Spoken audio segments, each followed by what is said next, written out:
ተናስተልኝ አድማጮቻችን ተመልካቾቻችን እንደምን አላችሁ እንደምን ሰነበታችሁ ግርማ ካሳ ነኝ ይህ ዋሜራ ነው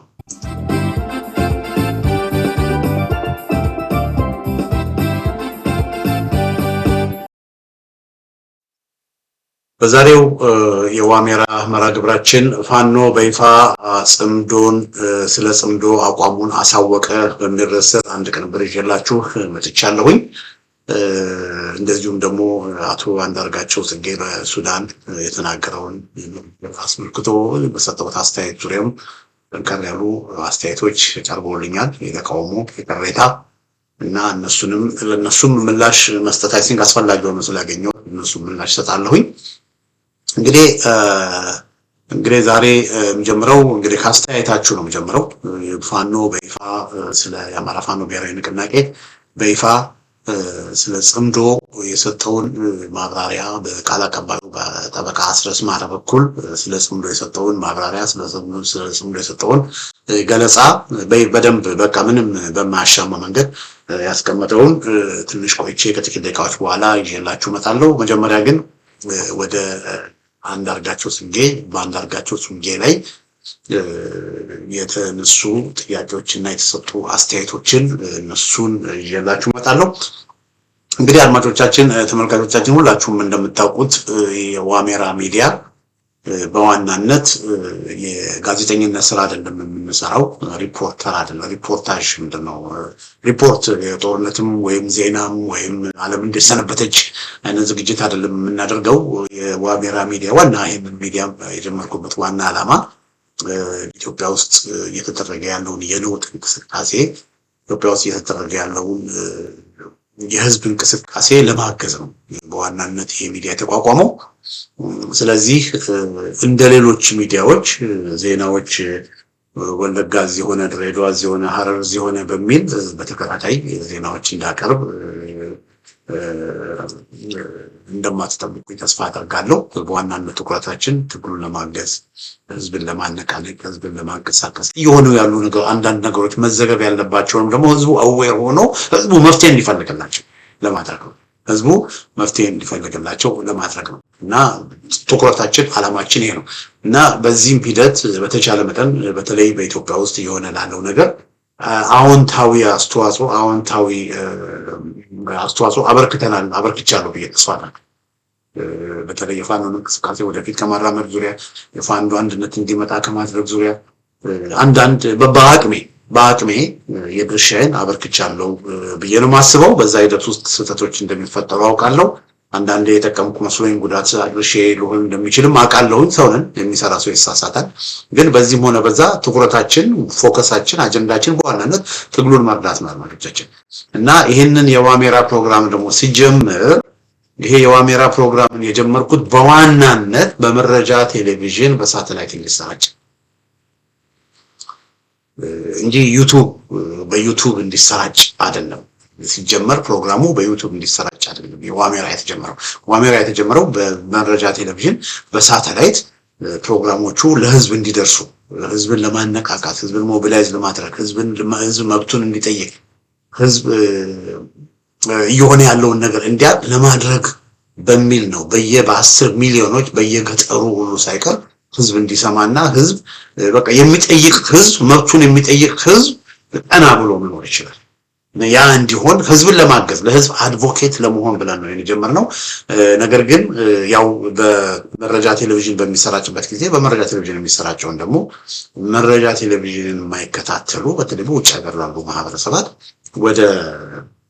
ወደ ዩቲዩብ ጭነዋል አንዳንዶቹ በዩቲዩብ የወጡትን በመረጃ ቴሌቪዥን የሚተላለፍበት ጊዜ አለ የኔ ግን ዛዘር ወራው በመረጃ ቴሌቪዥን የተላለፈው ነው በዩቲዩብ ማለት እና ፕሮግራሙ ሁሉ ነገር ለመረጃ ቴሌቪዥን ቲዩን እንዲሆን ለዚህ ነው ሾርት የ10 ደቂቃ የ5 ደቂቃ ምናምን ብዙ ማታዩት በዚህ ምክንያት ነው እንደገና ደግሞ ልክ ለዩቲዩብን ፕሮሞት ለማድረግ የሚያስፈልጉ አንዳንድ ተንቤሎች የተንቤል አጻጻፍ በቃ የዩቲዩብ ቻናሉን ፕሮሞት ለማድረግ የሚረዱ አንዳንድ ስራዎችንም እነሱንም መስራት ይቻላል ቀላል ነው በኤአይም በፎቶሾፕም በተለያየ መንገድ በዩቲዩብ የሚወጡትን አትራክቲቭ እንዲሆኑ ብዙ ሰው እንዲስቡ ማድረግ ይቻላል። ግን እዛ ላይም ጊዜ ለማጥፋትም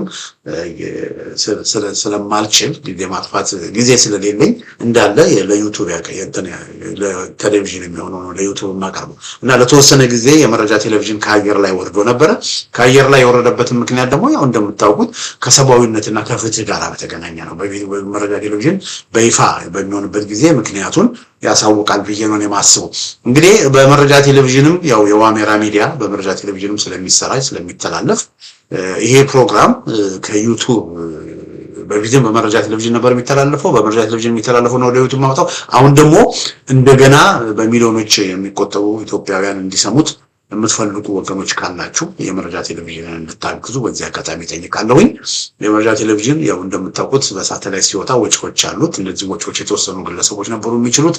አሁን ግን ያው በርደኑን ከነዚህ ግለሰቦች ከነዚህ ሀገር ወዳድ ኢትዮጵያውያንም በርደኑ እንዲቀነስላቸው ማድረግ ስለሚያስፈልግ በሚዲያው ተቋም የምታምኑ በመረጃ ቴሌቪዥን አስፈላጊነት የምታምኑ የህዝብ አይንና ጆሮ ነው ብላችሁ የምታምኑ ሁላችሁም በተለይም ደግሞ የኔ ፕሮግራም አድናቂዎች እኔ በምሰራቸው በማድረጋቸው በዩቲዩብ የተከታተላችሁ በዩቲዩብ የተከታተላችሁ ጥሩ ፊድባክ የምትሰጡኝ ወገኖች እናንተ ሁላችሁ በዚህ አጋጣሚ እናንተ አፕሪሺየት የምታደርጉት ፕሮግራም የዋሜራ ፕሮግራም በመረጃ ቴሌቪዥንም እንዲሰራጭ ሚሊዮኖች እንዲሰሙት የድርሻችሁን እንድትወጡ በዚህ አጋጣሚ ጠይቃለሁኝ። የመረጃ ቴሌቪዥን በመቅረቱ ደግሞ ለምን ቀረ ብላችሁ በጣም የጨቀጨቃችሁኝ ከመረጃ ቴሌቪዥን ጋር ባለኝ ግንኙነት በኢሜል በስልክ በኢንቦክስ በፌስቡክ በተለያየ መንገድ ምንድነው አቶ ግርማ ብላችሁ የጨቀጨቃችሁኝ ወገኖች አላችሁ።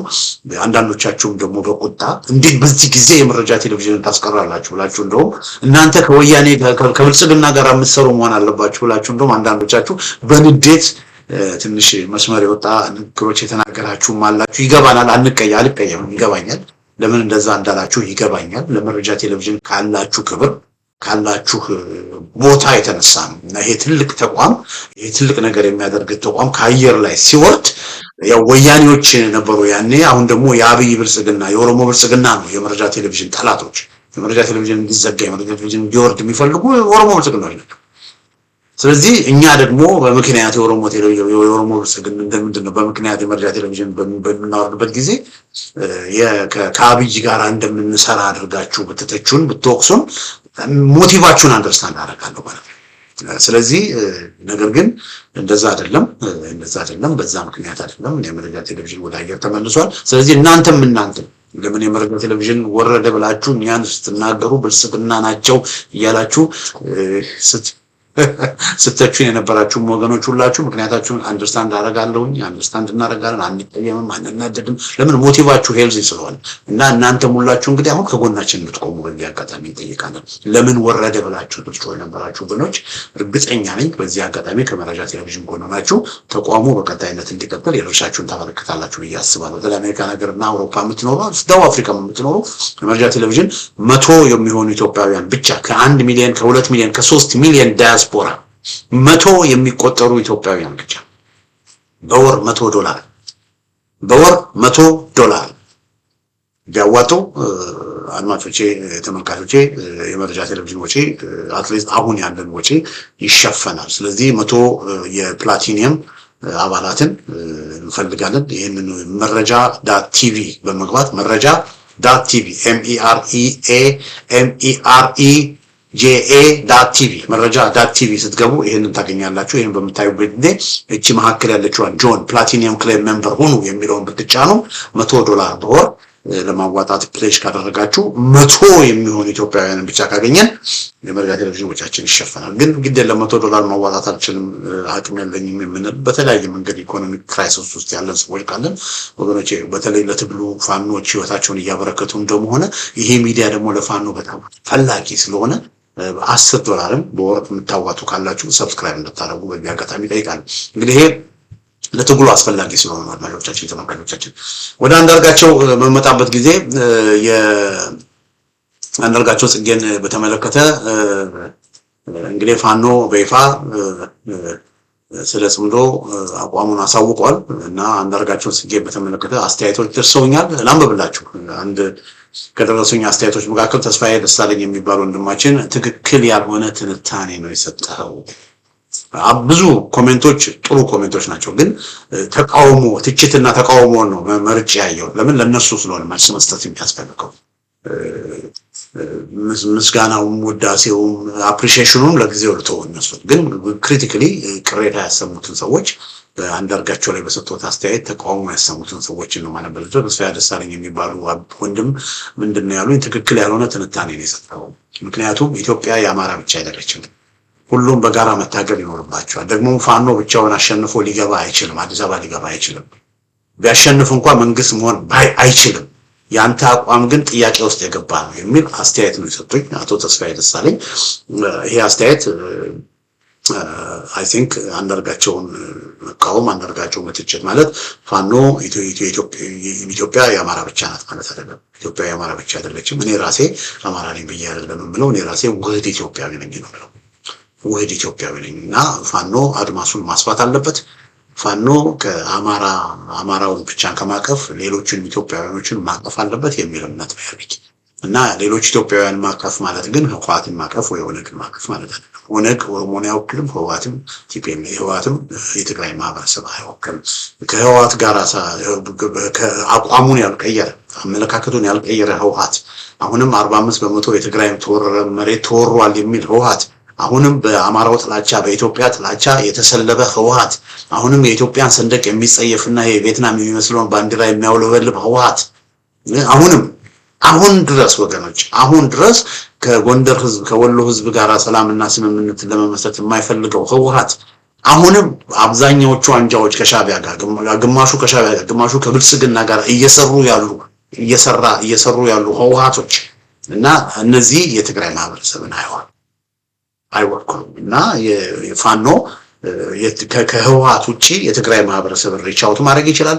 ከህወሓት ውጪ የትግራይ ማህበረሰብን ድጋፍ ለማግኘት መስራት ይችላል። የትግራይ ማህበረሰብን ከጎኑ ማሰለፍ ይችላል አለበትም ብዬ ነው የማምነው። ሌላው ደግሞ ኦሮሞዎችን በተመለከተ የኦሮሞ ማህበረሰብ በተለይ ቱለማ ኦሮሞ ከኦነጎች ይልቅ ለፋኖ ነው ቅርብ ብዬ ነው የማምነው። የቱለማ ኦሮሞዎች በተለይ ሸዋ ያሉ የቱለማ ኦሮሞዎች ባሌ ዲንሾ ካሉ የኦነግ ኃይሎችና ወይም ደግሞ አንፊሎ ወለጋ ካሉ የኦነግ አስተሳሰብ ካላቸው ኢትዮጵያን ከሚጠሉ የኢትዮጵያን ሰንደቅ ከሚጠሉ አጼ ምኒልክን ከሚጠሉ እቴጌ ጣይቱን ከሚጠሉ የኦሮሞ ብሔረተኞችና ድርጅቶች ይልቅ የቱለማ ኦሮሞዎች በተለይም ደግሞ አብዛኞቹ የቱለማ ኦሮሞዎች ደግሞ የአጼ ምኒልክ ወታደር አካልም ስለነበሩ አሁን ያለችውን ኢትዮጵያን በመገንባት ዙሪያ ላይ ትልቅ አስተዋጽኦና ትልቅ አሻራ ያላቸው እንደመሆኑ አብዛኛው የቱለማ ኦሮሞ ከፋኖ አቋም ጋር የሚሄድ ነው። ፋኖን የሚደግፍ ነው የሚል እምነት ነው ያለኝ። ስለዚህ አንዳርጋቸው ላይ የቀረበው ትችት ኢትዮጵያ የአማራ ብቻ ናት የሚል ትችት አይደለም ያቀረብኩት እና አቶ ተስፋዬ ደሳለኝ የቱ ጋራ ምናልባትም ለአንዳርጋቸው ዙሪያ ላይ የሰጡትን አስተያየት ብቻ ይሆናል የተከታተሉት። ከዛ በፊት በተለይ ስለ ፋኖ አድማሱን ስለማስፋት ፋኖ ትግሬውን ማቀፍ እንዳለበት ቱለማውን ማቆፍ እንዳለበት በርካታ ፕሮግራሞች እንደሰራው በዚህ አጋጣሚ ለማስታወስ እወዳለሁ። እና ፋኖ ቢያሸንፍ እንኳን መንግስት መሆን አይችልም ለተባለው ፋኖ መንግስት መሆን ይችላል። ፋኖ አዲስ አበባ መግባት ይችላል። ፋኖ ማሸነፍ ይችላል። ፋኖ መንግስት መሆን ይችላል። እንኳን ፋኖ ከጎንደር ከጎጃም ከወሎ ከሸዋ ከመናምን ይሄ ሁሉን ቦታ የያዘ ኃይል ቀርቶ ወያኔዎችም የ4 በመቶ የኢትዮጵያን ክፍለ ሀገር ተቆጣጥረው የነበሩትም 4 ኪሎ ገብተው መንግስት ሆነዋል። ስለዚህ ፋኖ መሆን አይችልም የሚባለው ፋኖ መሆን ይችላል።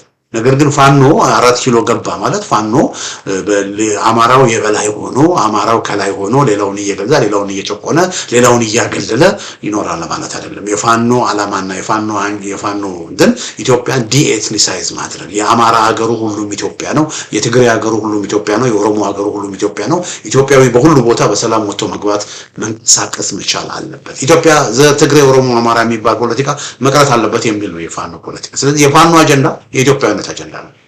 የፋኖ አጀንዳ የፍትህ አጀንዳ ነው፣ የእኩልነት አጀንዳ ነው። ስለዚህ ይሄንን እንደው አቶ ተስፋዬ ደሳለኝ በዚህ አጋጣሚ እንዲረዱልኝ ይፈልጋሉ። ሌላው አቶ ተስፋዬ ገበየው ደግሞ እንዲሉኛል። አቶ ተስፋዬ ገበየው የፋኖ አመራሮች ስለ ጽምዶ ላንተ በግል ቃለ መጠይቅ ከሚሰጡ ለምን የድርጅታቸውን መግለጫ በይፋ ለምን አቋማቸውን አይገልጹም? ለምን ድብብቆሽ ይጫወታሉ? የሚል አስተያየት ነው አቶ ተስፋዬ ገበየው የሰጡት። በዚህ ጉዳይ ላይ የፋኖ አመራሮች በተለያየ ጊዜ አስተያየት ሰጥተዋል። ለምሳሌ የአማራ ፋኖ ብሔራዊ ኃይል የአማራ ፋኖ ብሔራዊ ንቅናቄን ከመሰረቱ አራቱ አደረጃጀቶች ውስጥ የነበሩ ትልቁ ድርጅት የአማራ ፋኖ ብሔራዊ ኃይል ከሌሎች ድርጅቶች ጋር አብሮ ስለመስራት በተመለከተ መግለጫ አውጥቶ ነበር እና በዛ መግለጫ ከሌሎች ድርጅቶች ጋር አብሮ ለመስራት የአማራ ፋኖ ብሔራዊ ኃይል አማራ ፋኖ ብሔራዊ ንቅናቄን የመሰረቱ የአማራ ፋኖ ብሔራዊ ኃይል መስፈርቶች አስቀምጧል። አንዱ ካስቀመጠው መፍረት የኢትዮጵያን አንድነት የሚያምኑ በአማራው ማህበረሰብ ላይ የጄኖሳይድ የኤትኒክ ክሌንዚንግ እና ኤትኒክ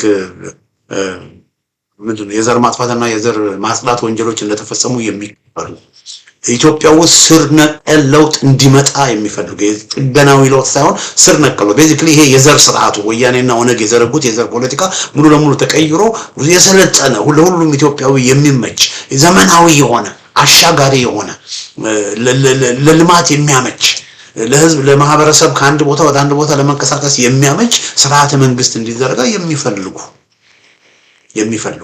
እና የአማራውን ጥቅም የአማራውን ፍላጎት በማይሸራርፍ መልኩ ከነዚህ ጋር አብረን እንሰራለን ብለዋል።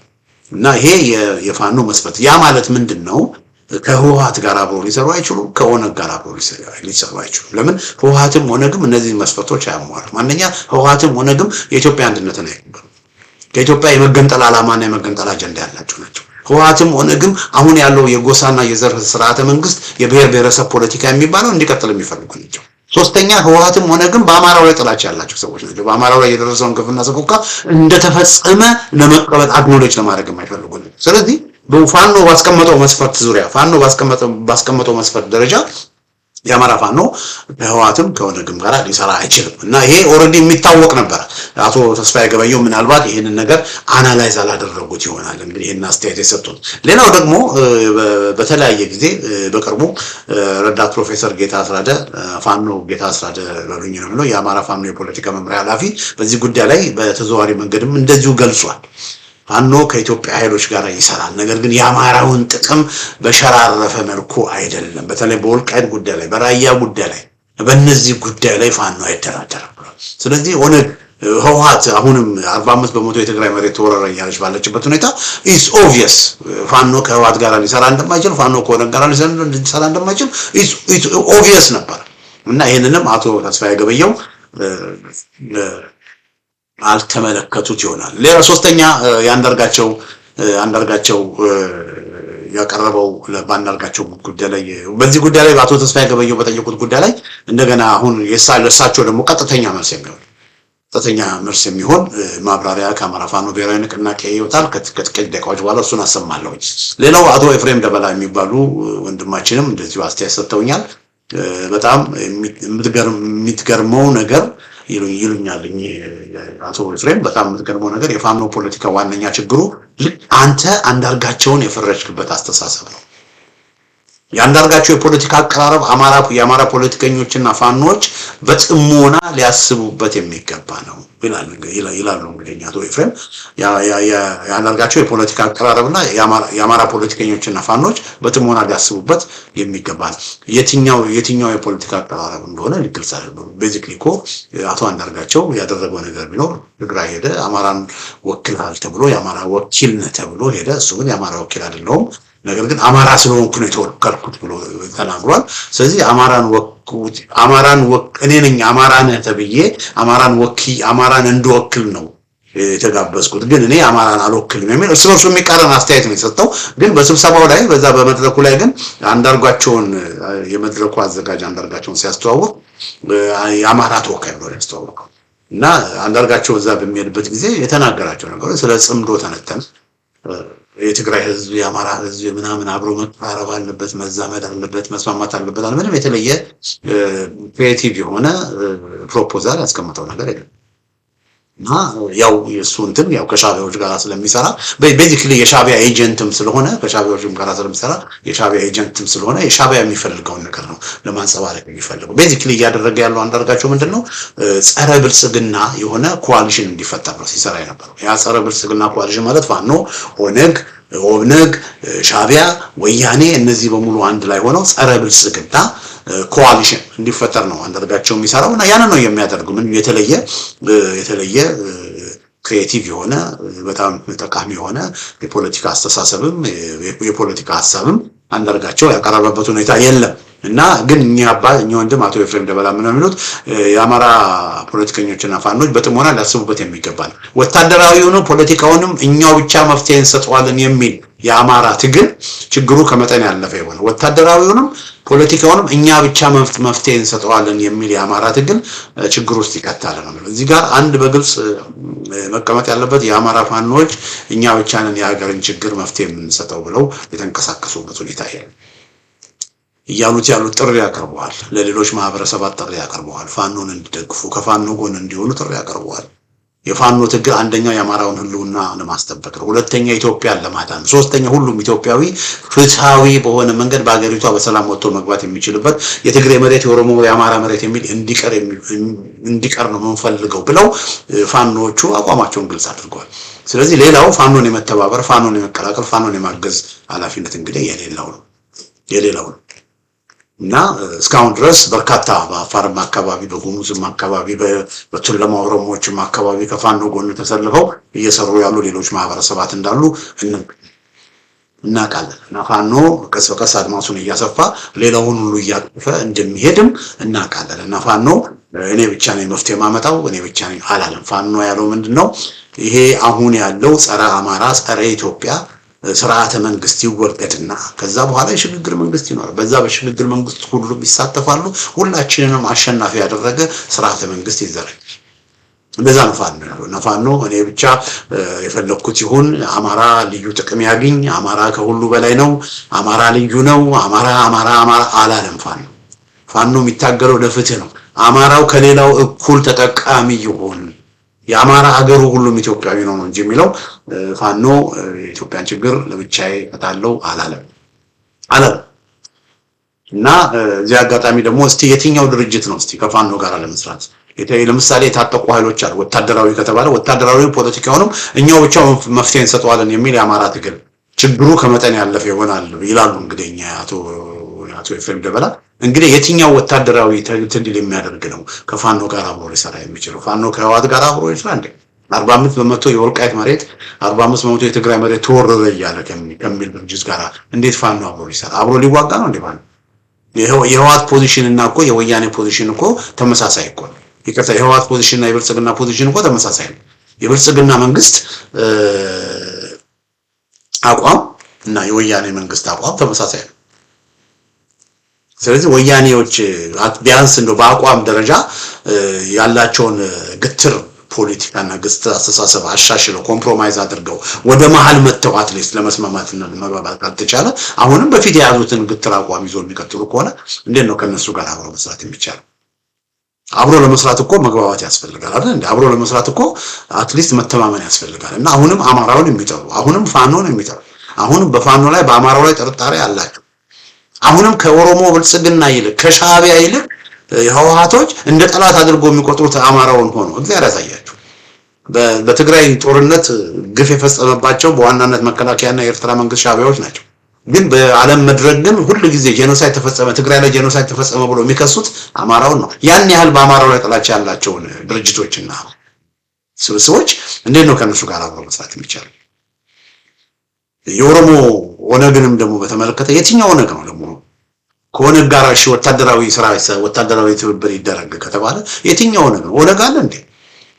እና በሌለ ነገር አንዳንዴ ሪያሊስቲክ መሆን አለብን። በአሁኑ ጊዜ ሜዳ ላይ ሶሊድ የሆነ የትጥቅ ትግል እያደረገ ያለው ፋኖ ብቻ ነው። ስለዚህ ፋኖ ወታደራዊ ትብብር አብሮት ሊያደርግ የሚችል ድርጅት ኢትዮጵያ ውስጥ የለም በአሁኑ ጊዜ። በተለይ ፋኖ ወደ አዲስ አበባ በሚያደርገው ግስጋሴ ኦነግም የለም፣ ማንም የለም፣ ማንም የታጠቀ ኃይል የለም።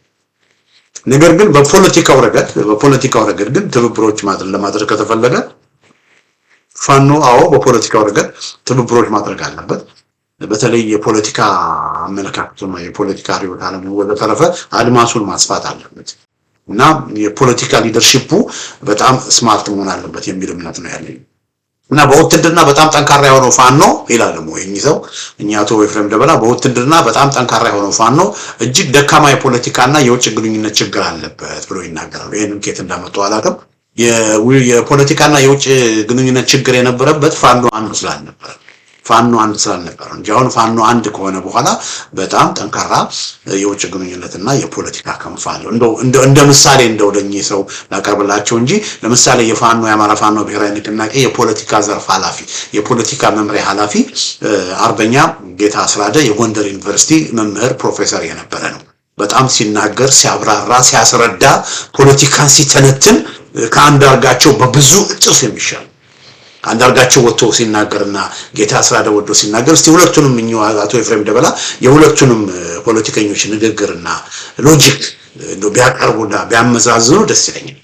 እስቲ በአንድ በኩል አንዳርጋቸው የሚናገረውን የያዙ በሌላ በኩል ረዳት ፕሮፌሰር ጌታ አስራደ ከፋኖ ትግል ጋር በተገናኘ የሚናገረውን እስቲ ያመዛዙ እና በብዙ እጥፍ በብስለትም በአነጋገርም አድማጮችን በማሳመንም ፋኖ ጋራ ከአንዳርጋቸው በጣም የሚልቁ ፖለቲከኞች ያሉበት በተለይ ረዳት ፕሮፌሰር ጌታ አስራደ በብዙ እጥፍ ከፋኖ የፖለቲካ ዘርፍ ኃላፊው ከአንዳርጋቸው ጽጌ በብዙ እጥፍ ይለያል እና ፈርዘርም ደግሞ ከሄድን እንደነ ኢንጂነር ሄኖክ አዲሴ ያሉ የወልዲያ ዩኒቨርሲቲ ዲን የነበሩ እንደ ረዳት ፕሮፌሰር ማርካው የደብረ ብርሃን ዩኒቨርሲቲ መምህር የመደበሩ እና እንደነ ፋኖ ተስፋዬ ገስጥ የህግ የዩኒቨርሲቲ መምህር የነበሩና ጠበቃ የነበረ እንደነ እስቲ ጠበቃ አስረስን ተመልከቱ እንደ ጠበቃ አስረስ ያሉ እንደ ጠበቃ ሞገስ አራጋው ያሉ የወሎ የሚኒሊክ የፖለቲካ ዘርፍ ኃላፊ ነበሩ።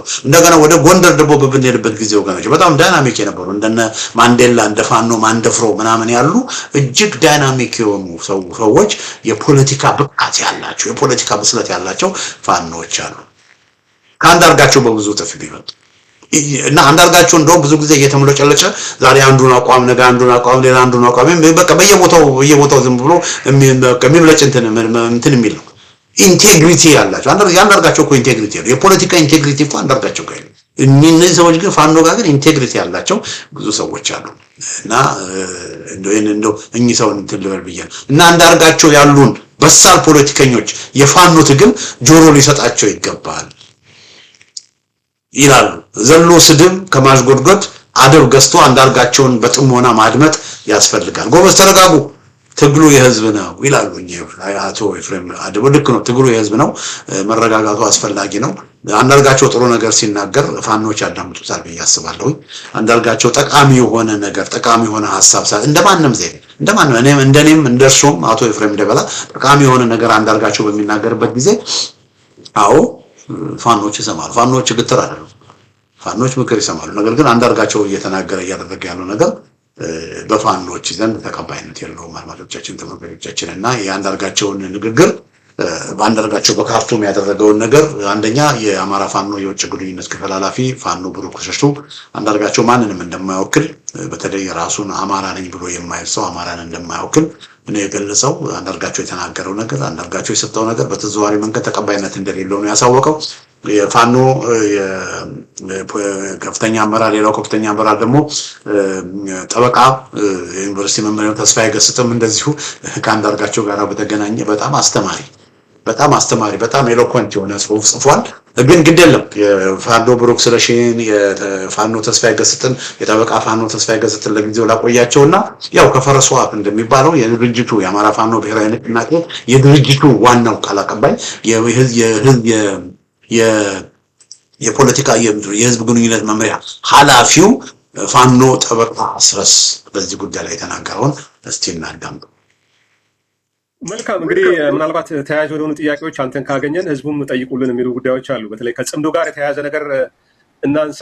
ሰሞኑን በሱዳን ጉባ ላይ በተደረገ አንድ ውይይት ላይ አንዳርጋቸውም ተገኝቶ ሀሳብ ሰጥቷል። እኛ ላይም አቅርበን በግሉ ተጋብዞ መሄዱን የገለጸበት ሁኔታ አለ። እንደው ከዛ አንጻር ይሄ ጽምዶ ወይም ጥምረት በጋራ የመስራቱ ነገር ከህወሓትም ከኦላም ጋር ምን ደረሰ የሚሉ ወገኖች አሉ። ጽምዶን በተመለከተ ፋኖ የደረሰበት ደረጃ ምንድን ነው? አሁን በእኛ በኩል ጽምዶ ስለሚባል ፕሮጀክት የምናውቀው ነገር የለም። በግልጽ አይቴል ብላክ የምንናገረው ነገር እየጠቀስከው ግለሰብ አቶ አንዳርጋቸው ያው በግሉ በፖለቲካ ህይወቱ የታወቀ በብዙ አይነት መንገድ በትግል ውስጥ የቆየ ግለሰብ መሆኑ ይታወቃል። ራሱም ሲገልጽ እንደሰማሁት ያው በግሉ እንደተገኘ ነው ከሚዲያዎች የሰማሁት። ስለዚህ እዛ ላይ የተለየ ማብራሪያ የምሰጠው የለም። ባለቤቱ ያብራራው ነገር ስለሆነ በአጠቃላይ ጽምዶ በሚባል ፕሮጀክት አሁን በተጠራው ማዕቀፍ ውስጥ ምንም የምንሰጠው ማብራሪያም የለም። ምንም አይነት ፕሮጀክትም የለንም እዛ ውስጥ። ምናልባት የአማራ ፋኖ ብሔራዊ ንቅናቄ ጥር 9 ይፋ ራሱን ካደረገ በኋላ ብዙ ወታደራዊ፣ ፖለቲካዊ እዚህ ጋር ልብ በሉልኝ። ምንም ስለ ጽምዶ የምናውቀው ነገር የለም ነው አቶ ሲያት ተወቃለ። ስለ ጽምዶ ምንም የምናውቀው ነገር የለም፣ የለንበትም። ምንም ስለኛ እኛ እዛ ውስጥ የለንበትም። በቃ ምንም ስለ ጽምዶ ምንም የምናውቀው ነገር የለም። በቃ አለቀ፣ ፊኒቶ አለቀ፣ ፊኒቶ።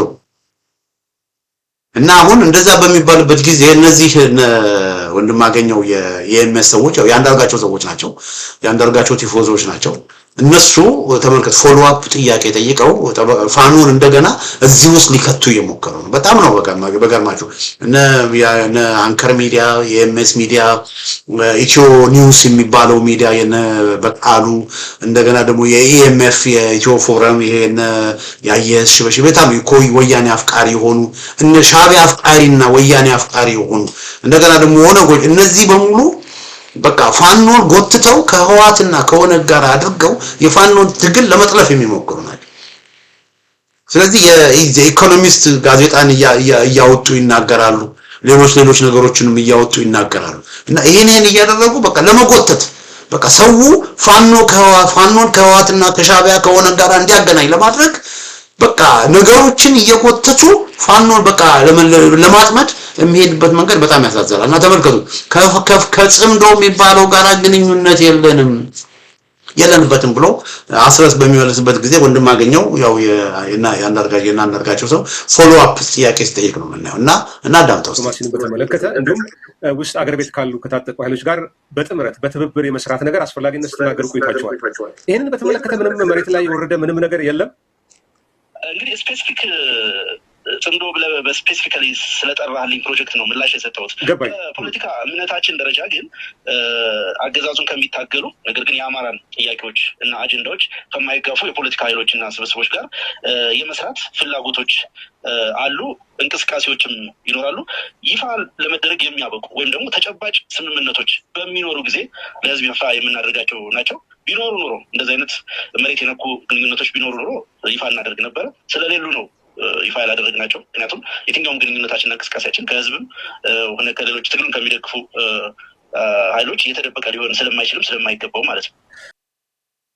ይኸው ነው አድማጮች የተመልካቾች እና ስለ ጽምዶ ምንም የምናውቀው ነገር የለም ነው ያለው። ከዛ ፎሎ አፕ ጥያቄ በመግለጫችሁ ከሌሎች ኃይሎች ጋር እንተባበራለን ብላችኋል፣ የምትተባበሩት የለም ወይ ብሎ ጠየቀው። ከዛ ምንድነው የመለሰለት? ምንነጋገራቸው ሰዎች ሊኖሩ ይችላሉ፣ ግን በይፋ እንደ ድርጅት ከማንም ጋራ አብረን የምንሰራው አብረን የምናደርገው ከማንም ጋር የለም። ቢኖር ኖሮ እንናገር ነበር። ለምን ተደብቀን በሚስጥር የምናደርገው ነገር ፋኖ የህዝብ ነው። በሌላ አባባል ጠበቃ ሰው ሲያል ያለው ምንድነው? ፋኖ የህዝብ ነው። ላይ ያሉት የተወሰኑ አመራሮች እንደፈለጉ ሊያደርጉ አይችሉም። በታች ያለው አመራር መካከለኛውን ሁሉንም ጠይቆ አንድ ላይ ተነጋግሮ አንድ ላይ ተዋውቶ አንድ ላይ ተስማምቶ ነው የሚሄደው። እና ግልጽነትና ትራንስፓረንሲ ባለው መንገድ የህዝብን ፍላጎት የደጋፊዎቻችንን ከደጋፊዎቻችን ጋር ከሰራዊቱ ጋር ተመካክረን የምናደርገው ነገር ነው። እና እንጂ ዝም ብሎ እንደዚህ የሚደረግ ነገር የለም። ይሄ የህፃን ጨዋታ አይደለም። የተያዘው የህዝብ ትግል ነው፣ የግለሰቦች ትግል አይደለም በሚል አይነት ነው እንግዲህ ጠበቃ አስረስ መልስ የሰጠው። እና ከህወሓት ጋራ ከምናምን ጋራ አብሮ ፋኖ ይሰራል ምናምን የሚባለው ነገር ብሌተንትሊ በቃ ውሸት እንደሆነ ነው ጠበቃ አስረስ እዚህ ጋር የተከለ የለም፣ ምንም ነገር የለም። ጽምዶ ስለሚባለው ነገር እኛ ምንም የምናውቀው ነገር የለም። ከሌሎች ኃይሎች ጋር ተሰራላችሁ የሚባለው ነገር ፍላጎት አለን፣ ግን ያ ፍላጎት ከአማራው ፍላጎት ጋራ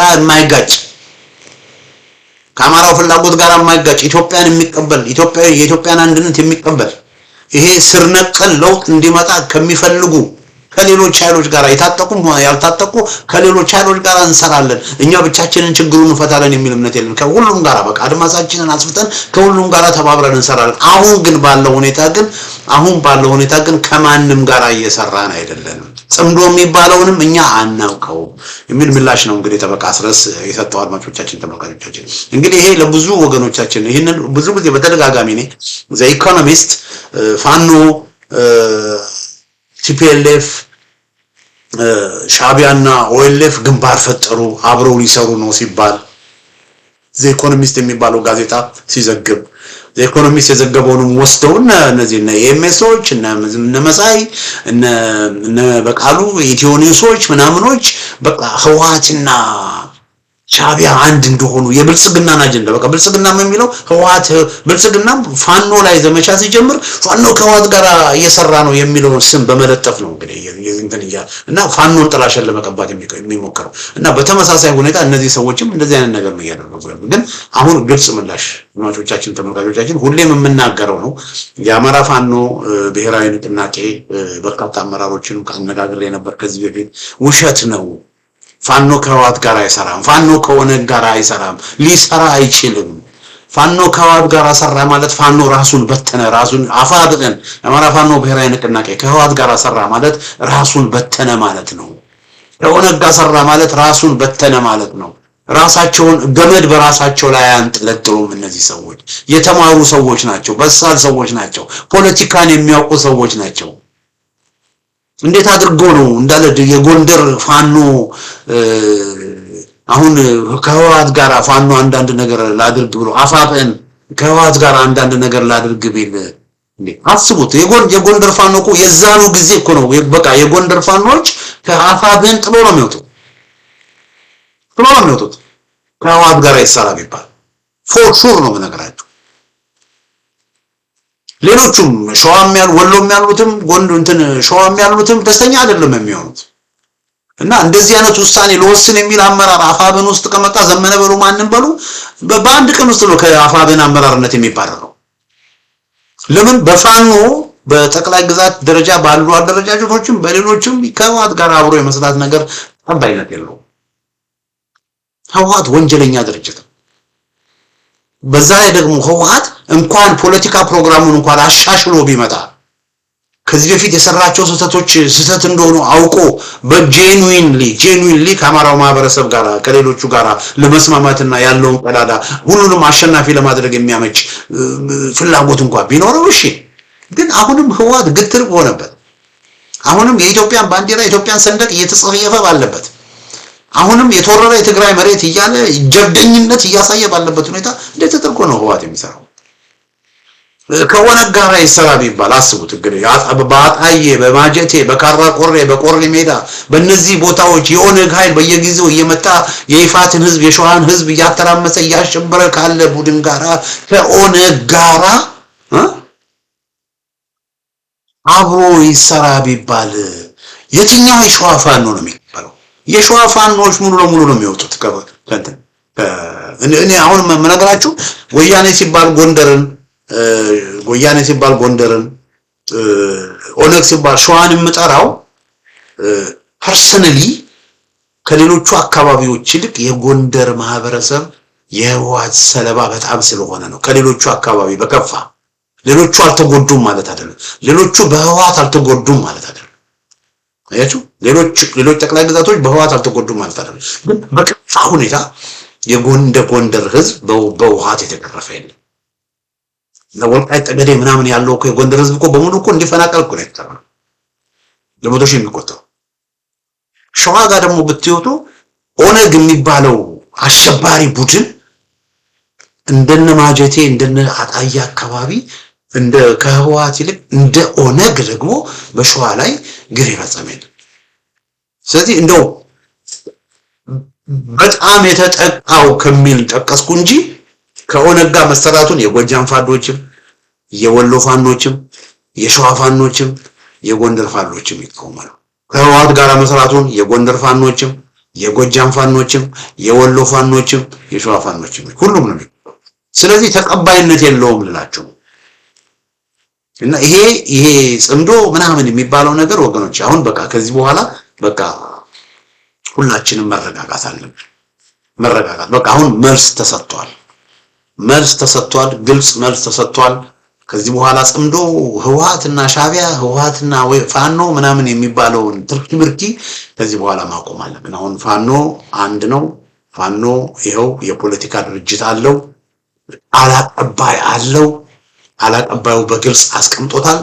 ስለዚህ ከዚህ በኋላ ወደፊት እንሄዳለን ማለት ነው እና የፋኖ አመራሮች ስለ ጽምዶ ለአንተ በግል ቃለ መጠይቅ ከሚሰጡ ለምን ድርጅታቸውን መግለጫ በይፋ ለምን አቋማቸውን አይገልጹም ለተባለው እንግዲህ ይሄው ገልጸዋል። የድርጅቱ ቃል አቀባይ አስረስ ማረ በዚህ መልኩ ገልጾታል። አድማጮቻችን ተመልካቾቻችን እንደው እንደገና ሲናዳም መልካም እንግዲህ ምናልባት ተያያዥ ወደሆኑ ጥያቄዎች አንተን ካገኘን ህዝቡም ጠይቁልን የሚሉ ጉዳዮች አሉ። በተለይ ከጽምዶ ጋር የተያያዘ ነገር እናንሳ። ሰሞኑን በሱዳን ጉባ ላይ በተደረገ አንድ ውይይት ላይ አንዳርጋቸውም ተገኝቶ ሀሳብ ሰጥቷል። እኛ ላይም አቅርበን በግሉ ተጋብዞ መሄዱን የገለጸበት ሁኔታ አለ። እንደው ከዛ አንጻር ይሄ ጽምዶ ወይም ጥምረት በጋራ የመስራቱ ነገር ከህወሓትም ከኦላም ጋር ምን ደረሰ የሚሉ ወገኖች አሉ። ጽምዶን በተመለከተ ፋኖ የደረሰበት ደረጃ ምንድን ነው? አሁን በእኛ በኩል ጽምዶ ስለሚባል ፕሮጀክት የምናውቀው ነገር የለም። በግልጽ አይቴን ብላክ የምንናገረው ነገር የጠቀስከው ግለሰብ አቶ አንዳርጋቸው ያው በግሉ በፖለቲካ ህይወቱ የታወቀ በብዙ አይነት መንገድ በትግል ውስጥ የቆየ ግለሰብ መሆኑ ይታወቃል። ራሱም ሲገልጽ እንደሰማሁት ያው በግሉ እንደተገኘ ነው ከሚዲያዎች የሰማሁት። ስለዚህ እዛ ላይ የተለየ ማብራሪያ የምሰጠው የለም። ባለቤቱ ያብራራው ነገር ስለሆነ በአጠቃላይ ጽምዶ በሚባል ፕሮጀክት አሁን በተጠራው ማዕቀፍ ውስጥ ምንም የምንሰጠው ማብራሪያም የለም። ምንም አይነት ፕሮጀክትም የለንም እዛ ውስጥ። ይኸው ነው ጽምዶ የሚባለው ነገር እኛ አናውቅም እና አንዳርጋቸውን በተመለከተ አንዳርጋቸው ሱዳን ሄዶ የሚያደርገው ነገር የግሉ ነው። የግሉን የፈለገ ነገር የማድረግ መብት አለው። ግን ፋኖቹ ዲሳይሲቭሊ አንዳርጋቸው ለሰጠው በተለይ አማራውን ይወክላል ተብሎ እዛ ሄዶ በተናገረው ነገር ዲሳይሲቭሊ መልስ ሰጥተውታል። አይ ቲንክ ኢትስ ኬስ ክሎዝድ አሁን የአንዳርጋቸው ነገር ፋይሉ ተዘግቷል እና አድማጮቻችን ተመልካቾቻችን እንግዲህ ከጽምዶ ጋር በተገናኘ ከአንዳርጋቸው ጋር በተገናኘ ከዚህ በኋላ ብዙም ሰጣ ገባ ውስጥ መግባትም ሐሳብ የምንለዋወጥበትም ምክንያት የለም። ግን ተቃውሞ አንዳርጋቸውን በተመለከተ ቅሬታ ያሰማችሁኝ ተቃውሞ ያሰማችሁኝ አመሰግናለሁ። ለምን የራሳችሁ የሆነ ለአንዳርጋቸው የራሳቸውን አድናቆት የራሳቸውን ሪስፔክት ሊኖራችሁ ይችላል። ግን እኔ ከእናንተ ለያለሁ። እኔ አንዳርጋቸው እስካሁን በኢትዮጵያ ፖለቲካ ውስጥ ያደረገው ነገር በሙሉ ጉዳት እንጂ ጥቅም ያመጣው ነገር የለም አለ ብዬ እኔ አላስብም። ምንም ለትግሉ አንዳርጋቸው የፈየደው ያደረገው ያመጣው ጥቅም አለ ብዬ እኔ አላስብም እና አቋምም አለው ብዬ ይሄ ነው ወጥ የሆነ ጠንካራ የሆነ አቋምም አለው ብዬ እኔ አላስብም እና አይ ቲንክ ጊዜውና ሁኔታውን ተከትሎ የሚገለባበት የሚለዋወጥ የፖለቲካ አክሮባቲስት ነው ብዬ ነው ማለት ልክ እንደ ጓደኛው እንደ ብርሃኑ ነኝ። ስለዚህ እሱ የሚናገራቸው ነገሮች መልስም የሰጠ ነው። እሱ የሚናገራቸው ነገሮች በተለይም ደግሞ ከፋኖ ጋር በተገናኘ ብዙዎችን ብዥታ ውስጥ ስለሚከት ያን ብዥታ ማጥራት ስለሚገባ ግን እናንተም ደግሞ አይ አንዳርጋቸው በዚህ ጥቅም ያመጣል በዚህ ስራ ነው ጀግና ነው አንበሳ ነው ታግሏል ምናምን የምትሉ ከሆነ መብታችሁ ነው። ምንም ችግር የለም እና ሌትስ አግሪ ቱ ዲስአግሪ ለመስማማት ላለመስማማት ተስማምተን የአንዳርጋቸውን ጉዳይ ላይ እዚህ ጋር እንዘጋዋለን እና የፋኖን በተመለከተ እንግዲህ ከዚህ በፊት በተደጋጋሚ ያልኩትን ይሄው በይፋ የአማራ ፋኖ ብሔራዊ ንቅናቄ አመራሮች በይፋ አቋማቸውን ጽምዶ በሚባለው ዙሪያ ላይ አቋማቸውን በግልጽ እንግዲህ አሳይተዋል። አድማጮቻችን ተመልካቾቻችን ለዛሬ ያዘጋጀው ዝግጅት ይመስላል።